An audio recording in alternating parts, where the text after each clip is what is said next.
Hi, it's Roland from Practical Plastic. Welcome back. Today, got something a little bit different, as I often say. No, but the point of this episode will be keeping your hobby activity fresh, let's say, by mixing things up. Now, if you've been watching my episodes in order, I just finished the 124 scale Revell London Bus, a very big build, lots of painting, lots of painting, lots of painting if that's not clear enough.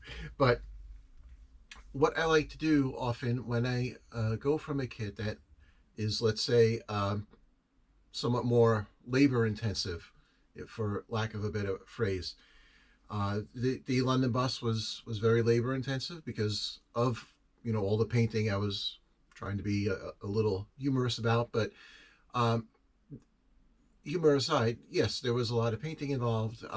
370 parts. It's not a small build, and not to take away from how much I enjoyed that and how happy I was with my final product, but more to the point of, sometimes you still want to do something in the hobby, but you want to take a little bit of a break and maybe look at something that's a little bit simpler to do, or maybe do something that is a completely different aspect of the hobby. So that's what is on the table today. So what I have here is from this company, Rokr. I'm maybe mispronouncing that, but this Mechanical Scout Beetle. So it's sort of a cyber steampunk aesthetic blend, however you want to call it.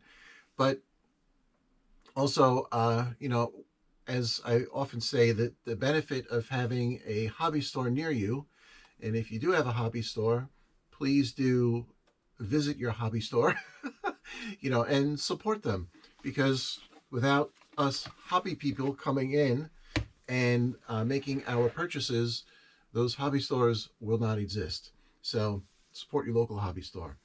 And it's not just a matter of, well, I'll buy it there instead of buying something online, let's say.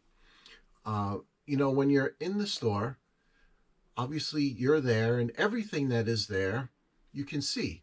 And things that you necessarily not so much weren't looking for, but you didn't even know to look for, may enter your awareness horizon. And that was the case with this. I had gone into Bayshore Hobbies, one of the two hobby stores that I like to frequent in my vicinity. The other being Willis Hobbies, both on Long Island in New York State here. But I wanted to Bayshore Hobby just to get some paint, and walked out with this. But I saw this and I looked at it. It caught my attention right away because it's just interesting subject. They have a couple of different kits in this line, let's say, of different little creatures and whatnot. In terms of insects, I've always found bugs, beetles interesting, because you name it, in nature there is a beetle that will fit in that spot of an ecosystem. So evolution has been pretty handy with with designing coming up with the beetle genetically. But anyway, that aside, really cool. No painting involved, all screws and snap fittings and things like that. So, and of course, going to open it up and take a look. But the idea is, and like I said, the theme of this build will be still getting to build something and put the hands at work, but getting to do something that doesn't require all the painting and all this huge assembly. Quite a bit in here, but a very different kind of assembly from gluing together a typical plastic model. So that's where we're going to go. As always, thank you for liking, subscribing, sharing. Please do hit that alert button and subscribe if you've not already done so. But one other thing I like to say in terms of all the, I like to say all the good old YouTube stuff. One other thing I would like to say, being in the wake of finishing the Revell bus build, I don't really mention it that often, but I do love to see your comments on the videos and what you're looking at in terms of, whether it's the particular kit I'm showing or, something related or unrelated or whatever. Always love to see those comments and see what are doing out there with your own hobby pursuits, and, feedback on the video. I always make these videos in terms of what, I would like to see in a hobby video. And, I watched a bunch of hobby videos before I started my channel, and that was not just interest, but that was a little bit of research to see how I wanted to fashion my own build videos. And if you watched my videos going back towards the beginning, clearly that has evolved and changed as I've become more comfortable doing the things on camera.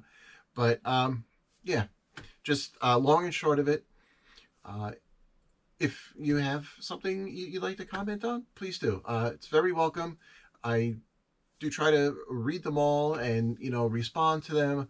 I feel my responsibility to appreciate you taking the effort to weigh in on things. So, thank you. So that said, gonna flip that camera around and we'll dig in this box and we'll see all the nifty stuff that is in here. Alrighty. Okay, so here we have the box for our Rokr Scout Beetle, Organisms Awaken. Just to show you the box quickly, since this is not something I have done before, we get some nice images of the art, and then on the back showing that it is all pre-painted on the sprues, so that makes life pretty simple. It gives you the assembled dimensions, and I thought this was pretty neat when I saw it at the hobby shop.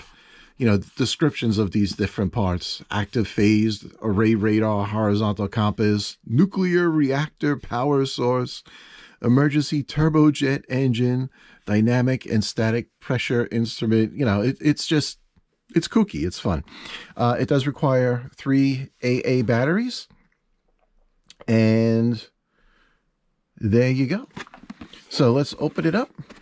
I have to say it is a very nice, sturdy box, and with the matte finish and then the gloss for the actual image of the assembled machine here, it's an attractive box. So hopefully the attention to quality carries through everything.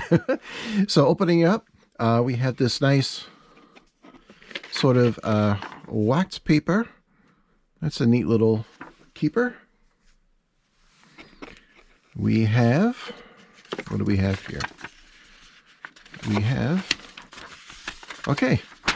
have a complete part list. That is pretty cool. A 1-to-1 ruler if you did not have your own handy dandy.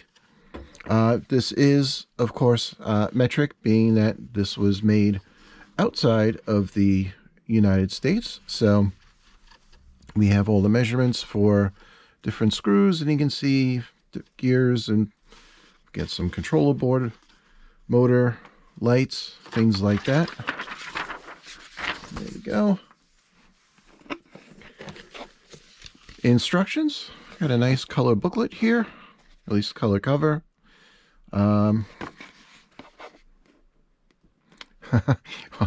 I'll just say some interesting grammatic structure on the instructions, but take it for what it is. But instructions, as I've said in quite a few builds, kits are kits, instructions are instructions, exploded diagrams, step by step, putting pieces in. So it's nice that we have not only the parts list, but they are also giving you separate callouts for these screws and gears and whatnot. And we also have some English text descriptions of things you should be paying attention to during the steps. So that's nice. This looks to be a nicely laid out manual.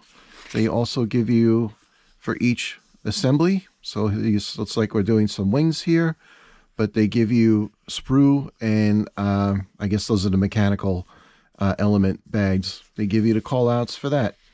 So very much like a Bandai manual for building Gundams. So you're not digging through things to locate parts that are scattered about. And there we go. It all goes together. And we have another nice image on the back. And what do we have here? Okay, so this is interesting. So the controller board, it's like you have a power switch here, but it will automatically shut itself off after 3 minutes, which is cool. So you power it up, you don't have to worry about your mechanical beetle here running out of electrons. He will shut down and go to sleep. So looking at what we have in the box, we have some sprues and bags, and I'm just going to go through this somewhat quickly because I will come back and open these bags and we'll take a closer look at the parts themselves. But just to show you the overall packing, here is our base, nicely secure with a plastic wrap. And I imagine in here we probably have all of our mechanical goodies. And yes, here we go. So we have, what do we have here? We have a screwdriver, some lubricant, a little wrench, application sticks. That's pretty neat, thoughtful. Some more of our little, we got our compass, some gears, some more mechanical elements, more gears. And now we got some springs.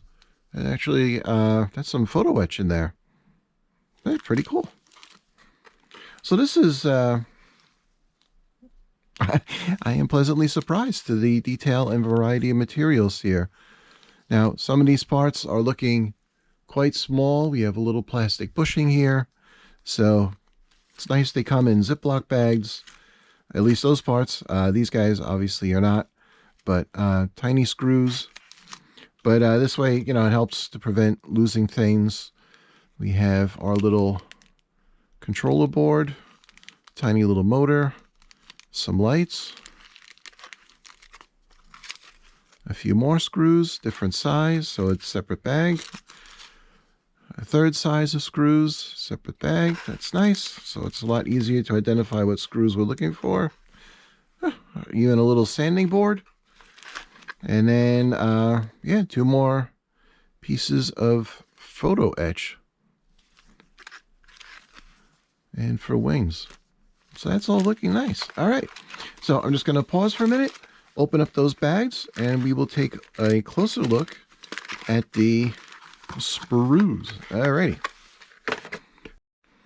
Okay, so we're going to start with this. This is the most important component of the kit right here. This cup of tea. No, just, sorry, couldn't resist. Just being a little silly.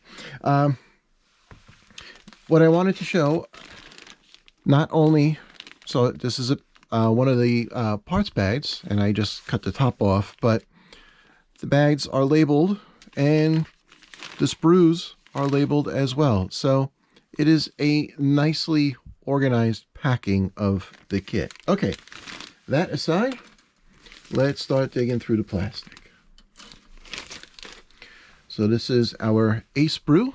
I'm just going to get a piece of cardboard behind this. So it's a little bit easier just to look at the parts themselves. And the mold is spotless. Wow, there is not one trace of flash on there. So also, the detail is very crisp. So these are nicely molded parts, And you can see here the pre-painting on these. Now, it is pre-painted, but you can see here already, you know, there's like a gold trim along this, looks like the bottom of the Beetle's body here. And there is a sprue attachment point. So gonna have to do, and I guess, yeah, this piece as well. On a few of these pieces, they will need a quick little dab of paint to touch them up, but no problem at all. So moving on, we have the bee sprue. And again, we have some very crisp pieces. We have some more surface painting, different colors. We have the gold, we have a red, and again, everything. And we got this tan color. And it's the pre-painting on the parts. This was one thing I was curious about when I got this, how neat it would be. But it's on there, and you know, it's not spilled all over the part. It's precisely located. Even if you look here, you just managed to do this little rectangle. So that's nice. That's some good execution. On C sprue, we have, so the outer cases for the wings, looks like the cover for the Beetle's head, and some other miscellaneous parts. But yeah, here we go. That is, I wonder if that's painted or if that's almost like a printing on there for that detail. But that's really cool. So no decals. Everything is on there already, which is pretty nice. Then we move on. Sprue D. We have some clear parts here. And these two have some painting on them. So there are some lighting elements. I imagine there may be some light going through these parts. That's why they're somewhat partially clear and partially colored. We shall find out. And we have what looks like sections of legs. Yeah, has to be legs. Six pieces. All insects have 6 legs. So there we go. And these two have little gold detail trim on them. So that is very nice. And then our last sprue, we have, I guess, his goggles there. That's pretty neat. Not only is that brown, but it looks like there is actually a little clear part in there for the lens, and the gold is studded on what I guess were, you know, the bolts or whatever that's trying to replicate. So again, the pre-painting is nicely done. It's neat. It's well detailed. The mold quality is great. There's no flash. So that is all good. The plastic itself, you can see, has some give to it. Is that all the sprues? No, they are different. This one is definitely a stiffer plastic. This feels almost like an ABS style plastic. So I may be right, I may be wrong. But in either event, it seems that some of the pieces that are more structural, we have a nice sturdy plastic. So there we go. That is the Rokr Scout Beetle. So gonna get started with this guy, and since, you know, there's no painting to do, just gonna start open the bags, dig into these first steps, and we'll get this guy going. So the other thing with something like this, and sometimes not just a kit like this, but also with things like this, you know, a quick Gundam build. This is one of the high grade Gundams, so it's one of the simpler kits. But here too, aside from doing a little panel lining for detail, I built this out of box. And you know, you can do one of these in an afternoon. In fact, not this guy, but I have one upstairs. I saw it in my hobby shop. It was a $15 kit. I mean, you can't go wrong for $15, and I wanted to just, my hands were busy. I needed to do something with my hands. And I had just finished the bus.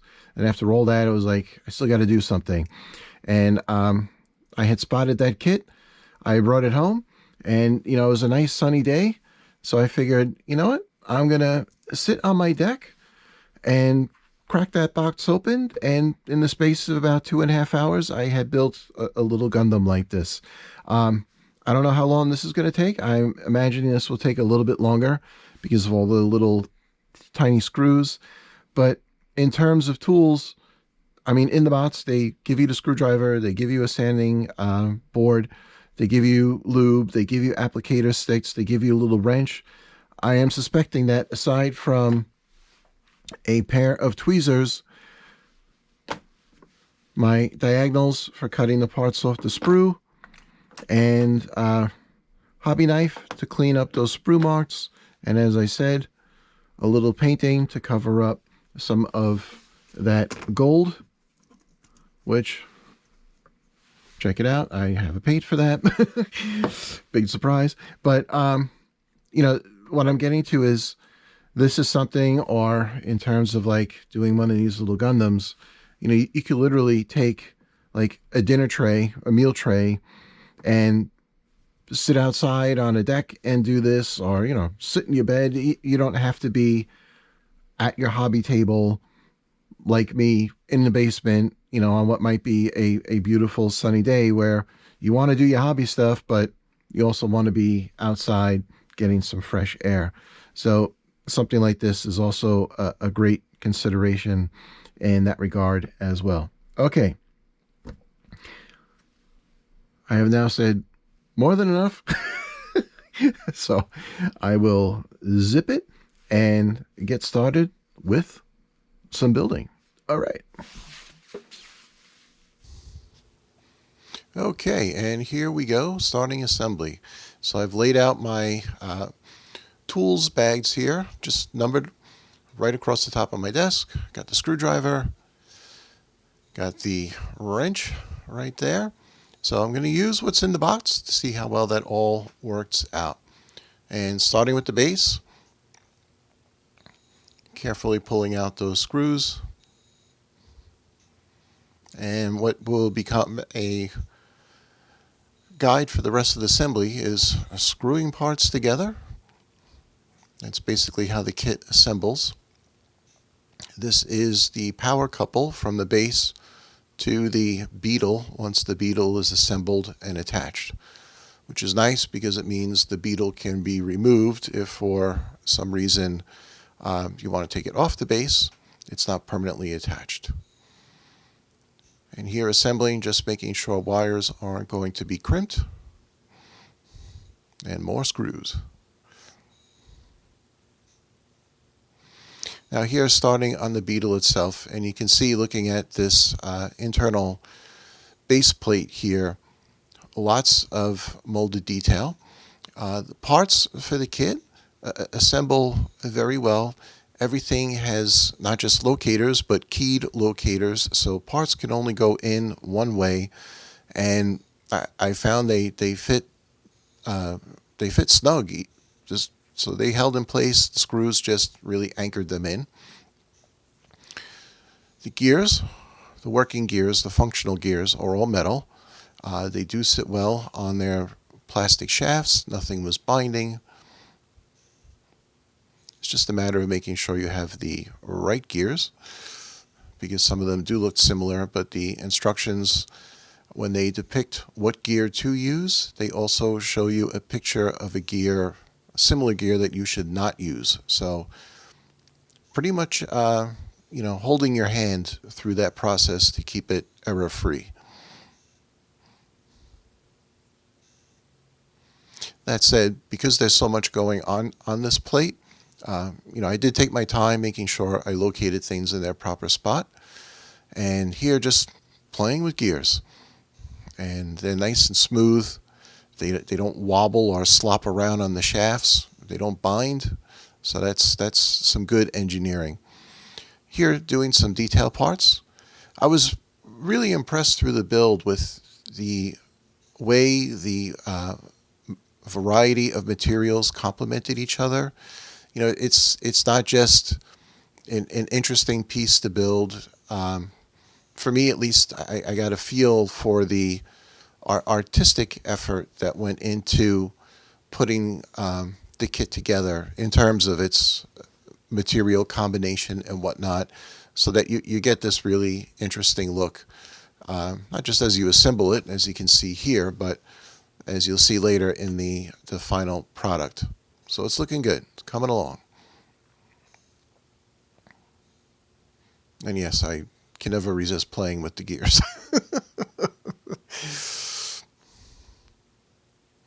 Now, this is what I found to be the most finicky part of the assembly, doing the wings.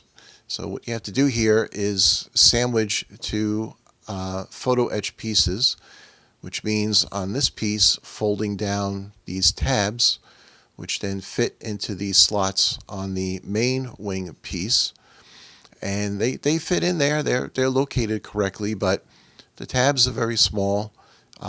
You put one in, another one pops out. So I found just using the blunt end of my hobby knife to work those into position and holding it secure between my fingers there, sandwiched together, so I can then come back and flatten those tabs down, which now secures the two wing pieces together. And then the trickier part was the mounting of the wing on its attachment rod, using not just the small screws, but these tiny, first a tiny metal washer, and once you have that through, you have to bend down another tab on the wing, and then this tiny plastic bushing, or actually a washer, and then a teeny tiny nut, which they suggest holding with their wrench. Good luck with that. I used my needle nose and secured it, and there we go. We have a wing. And the only thing better than one wing are two wings. So, yeah, and this, I mean, it only took me, 15, 20 minutes to do each wing, but certainly requires being patient and comfortable with very small items to work with. So certainly having some hobby experience under your belt would help with that. Now here, adding the wings to their the shaft offset to give them their oscillation, and they just pop on there. I found it easy to do it with my needle nose.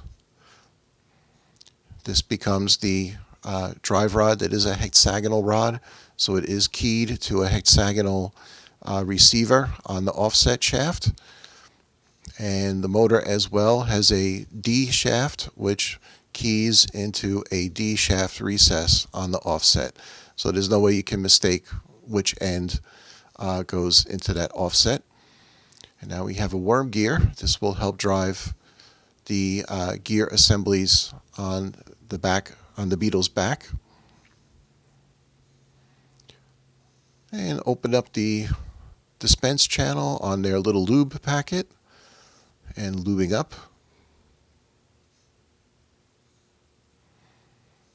Wood applicator to spread it around.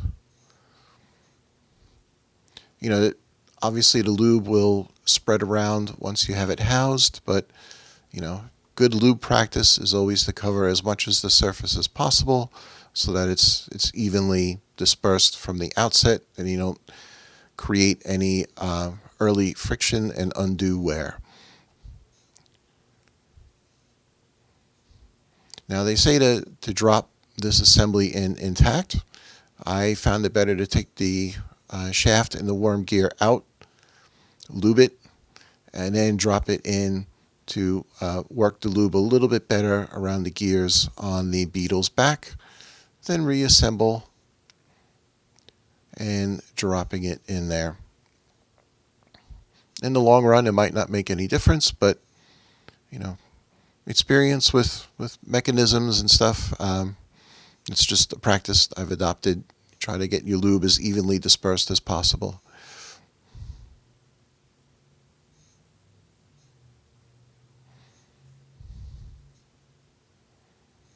And same here, just working it, working it. It's better to have a little extra lube in there than to have pieces wear down, especially since they're plastic. Now here working on some detail. These gears are plastic, but these are for adornment. They do not have a function, so that's okay. And I love these, again, these little details, the radiation sign there, which is going to end up spinning around. So now we'll attach this top piece, and that will now secure that central drive shaft, which is basically laying there at this point. That'll secure it to the Beetle's body and give us a nice, secure structure, which is great. The engineering on the kit is really surprising. It's something else. This is not some cheap little throw together thing. This is a well executed, well engineered, well planned out construction, which for me makes it, all the more enjoyable. But in overall terms, for picking up this kit and assembling it, you're going to get something functional out of it. You just have to follow the instructions and take your time. And now the main PCB board getting screwed into the base. The instructions do have you temporarily attach the bottom of the Beetle's body so that you can locate the Beetle to the base and make sure that you have power delivery into the body, which is a nice thing to have in the instructions, because if something, the wings aren't flapping here, that means you have a mistake somewhere. And it'd be a lot easier to correct it now than later when you have to disassemble everything. So it's nice that they have that in the instructions. And it always works better when you turn the power base on. And there we go. We are flapping. Very cool. And we can see our gears are all moving. Everything mechanically is functioning well.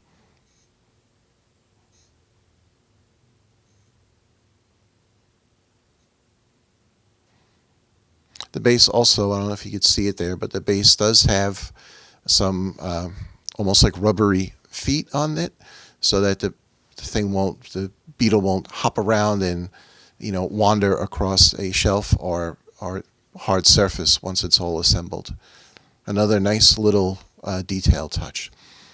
So now going into the head detail for our little friend here.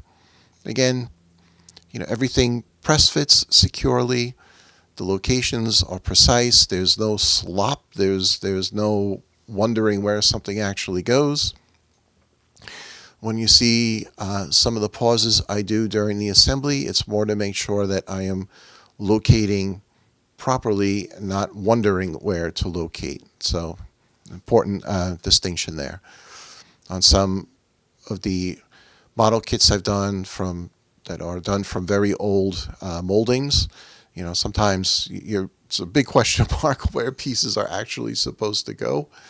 But here, not the case at all.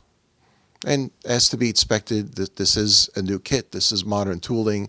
So the expectation level is that everything should be precise.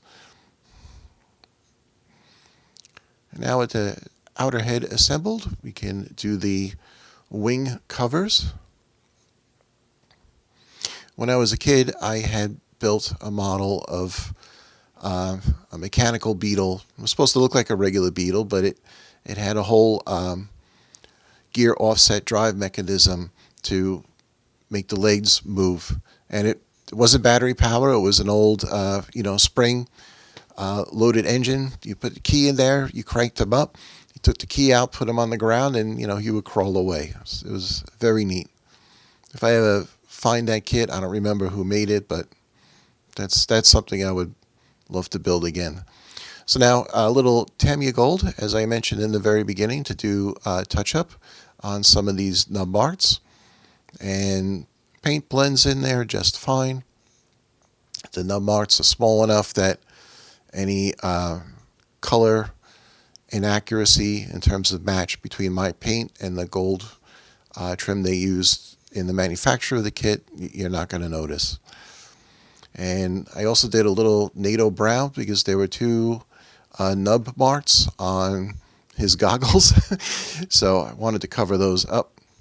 They weren't too noticeable, but hey, if I'm doing the one, I'll do the other.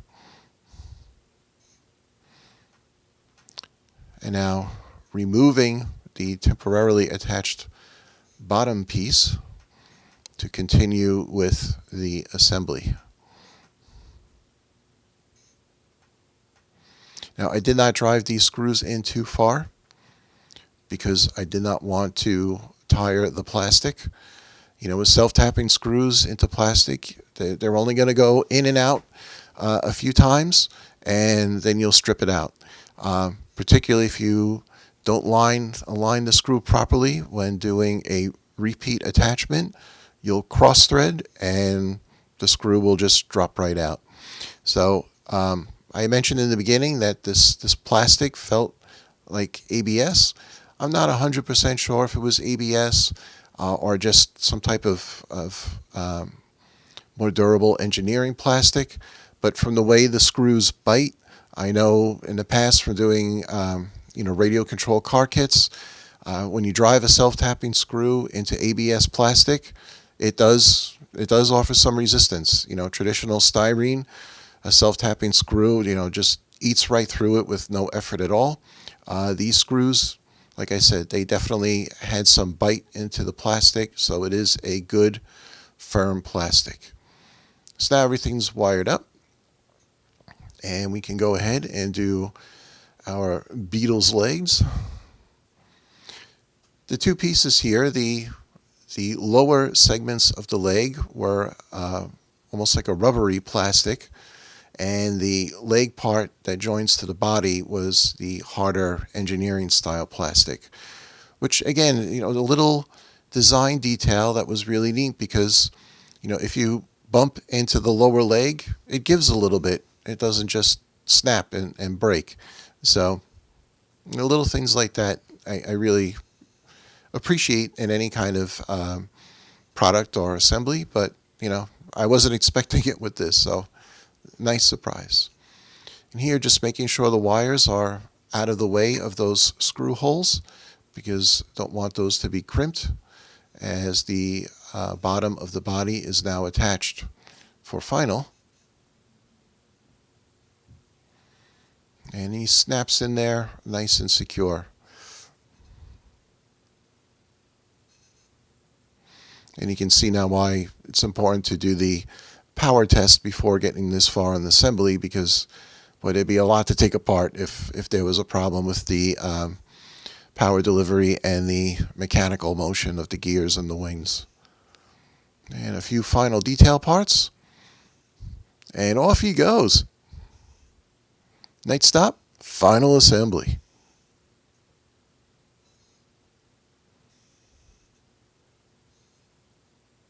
And that's a great build. Okay, and here we go with the sort of final reveal, since you've already seen it basically built, but the Rokr Scout Beetle. So there he is. And to really appreciate him, there we go. So I had started this video with the this episode with the theme of, sometimes it's nice to take a break from something with lots of painting and assembly and whatnot and do something that's sort of simple and fun, and certainly does not require all the painting and lengthy assembly. And this basically holds true for this kit. Now, interestingly, when you look at Rokr's website, they seem to brand their things a little bit more as three-dimensional puzzles, but at least from the way I was looking at it. But this is an assembly kit. I mean, I was pleasantly surprised, and I have to say, in a very unexpected way, with how this went together. It's a fairly intricate assembly with the gear trains, and there's lots of laundry's done. There's lots of little screws and washers and nuts and stuff. So it is not. Let me try to phrase this somewhat better than what I was about to do. It is not a simple assembly, but it assembles in a direct and smooth manner. So it posed a little bit more of a challenge in terms of dealing with some very tiny parts, especially how these wings attach. I was not really expecting that, but when I got into it, everything went together well. It's just you have to be comfortable using tweezers to do this. And even though they give you the little screwdriver and the little wrench and the file, I found myself, relying on my tweezers and needle nose, and you saw a few other odds and ends tools coming in there. Obviously, my hobby knife for scraping and smoothing out parts. So it is deceptive in that you think, oh, this is just a simple little thing to put together, but like I said, it's pretty intricate how this whole thing works. And the mechanical part of my mind was like way on board with that. So I really enjoyed that aspect of the build. The fact that it basically went together without a hitch, despite gears and the compactness of this build, I found pretty impressive. So in terms of kit design, wow, not only is it really well done, but it really surpassed my expectation, and that's wonderful. So good job, Rokr. And secondly, I found the instructions, were really well done, with the little tips in English that they put in there to guide you through a few of the steps. Yes, the grammar isn't exactly great, but it's understandable, and it certainly gives you some tips on how to do things. The only spot that I kind of disagree with it was in the assembly of the wing to its little action rod there, that they suggest you use their little open wrench to hold the nut that secures it. I don't know how in the world you're supposed to do that. I gripped it with a needle nose, as you saw in the build, and drove the screw in that way. But otherwise, really well. You may have noticed as it was going around, there are supposed to be some lights. 3, 1 up top in the spotlight, and 2 shining into the back of the body. Now, as it comes around, you notice the one on this side is dark, and the one on this side is lit. And the spotlight, because I have a lot of light around it for filming, you really can't even see it. So in terms of the lights, I wish this bulb was a little bit brighter. And in the instructions, and not to fault them, this was more me than anything else, but they suggest in the instructions to use the screwdriver in the kit to push the bulb all the way into place. And what I found was, for the searchlight and the bulb that is not lighting, they kept slipping out. So I really had to push with the screwdriver. I wasn't inclined to use that tool, but for these videos, I like to do things pretty much as is suggested in the kit, because if you don't have a whole slew of hobby resources at your disposal, that's what you're going to be doing. So I feel to really give an honest appraisal of what's going on with these builds that I do, I try to stay, pretty faithful to the box and the building experience. And since I hadn't done something like this before, more so. So when I put those bulbs in, pushing with the screwdriver, the bulb that works on this side, I had to push on it quite a bit, and it clicked into place. And the one on this side, I pushed, I didn't hear the click, I heard a crack. And I realized, Houston, we have a problem. May have a problem. And as it turns out, I do. Now, it could be that the bulb was defective from the get-go, and it just seems that I broke it when I installed it, but I'm pretty well convinced that I broke it when I installed it. So that's on me. But again, I think they should have suggested in the instructions maybe to use one of the wood applicators for the lube to push it in, because the screwdriver is a tiny screwdriver, because the screws are tiny, and it's a Phillips, so it's a hard metal tip pushing into a delicate glass enclosure for the bulb. So that could have gone differently, but be that as it may, the further I got in this build, and again, I guess because of the mechanical aspect of my mind, I wasn't so interested in the lights as I was in making sure the whole gear train worked, because I think that's really cool, and I could just stare at that for longer than I should, I guess. I don't know. I guess I inherited that from my dad. My dad was a mechanic, and watching gears work together and gear trains in motion, there's something hypnotic, soothing, or whatever.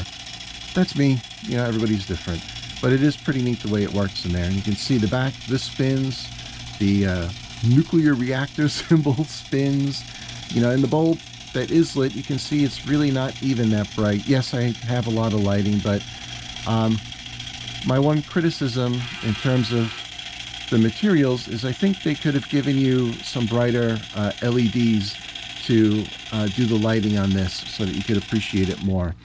In terms of final detailing, I did go with a black marker and black panel liner to highlight some of these recesses on the wings. In the back here, I didn't do anything because there's no need to, except from touching up the gold trim with my Tamiya titanium gold, and there we go. And the compass does work, which is just an odd thing. So, this is a really neat piece, and strongly suggest if you're even remotely interested in it, you give one of the, not necessarily this one, but any of the ones in this Mechanical Age series from Rokr to give them a shot. Had a lot of fun building it. Took me about 3 hours, give or take, and of course that's with stopping the camera and cleaning parts, which I didn't film. I do like to build a little bit on the slower side, I guess, because I like playing with the parts and seeing how they go together and appreciating it as I build it. You saw a couple of times I was playing with the gears, but yeah, it's just a fun build. I think it makes a neat shelf piece. It's compact if you look at it in scale to my hand, so it doesn't take up much room. This 3-minute shutoff I think is a really cool feature, because you can turn it on and you can let it flop away there, and you don't have to worry about running out the batteries. So there we go. A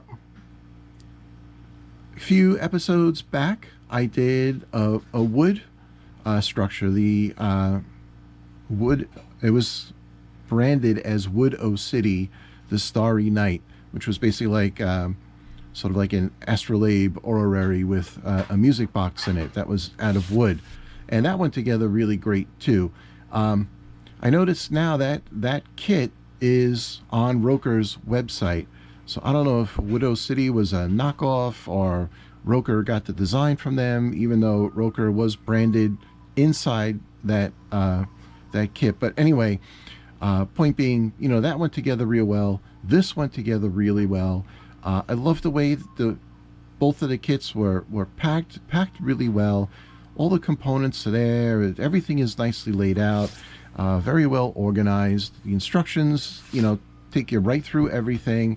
So very cool, very much worth the build, and definitely an experience that, like I said, not only surprised me, but surprised me in the way you really want a kit to surprise you, in that it goes together really well. It builds out the way it shows on the box, which is basically the promise of a kit, and in its final, it makes a nice shelf piece in a way that doesn't require obsessive detailing and this and that, because it's all there in the kit. The plastic is good quality. I didn't have a single screw strip out. I didn't have any of the screw heads round out, which cheap screws, you turn them and the head rounds out, and then you got a problem. Everything was good. They gave you plenty of extra screws and the little metal hardware, the washers and stuff, which I was happy to see, because even the springs they gave you extra, because if you're not used to working with screws that tiny, chances are you're gonna launch a few and lose them or drop them. So it's nice to know you got plenty of spares to go. So I've got 150 total parts in the kit. These were all my leftovers, just kept them in a bag, and you can see there's a good supply of extras in there. It's not like one or two. They also give you, which is interesting, this little like cam offset piece is what the wings attach to, and it took quite a bit of pressing with the needle nose to get the wing rods to clip onto that piece. So it's nice to know they give you an extra just in case it breaks while you're doing it, or for whatever reason it breaks after you build it. It's nice to know you have a replacement. So that's a really neat feature too. So that said, I'm going to let this guy fly away. There we go. And in the meantime, the dryer is buzzing, so it's time to get the laundry. But yeah, certainly worth checking out. So in the meantime, I will be getting started with the next build, which will be back to a traditional kit, and one that is really cool. So excited to get into that. And as usual, enjoy your hobby. Thank you.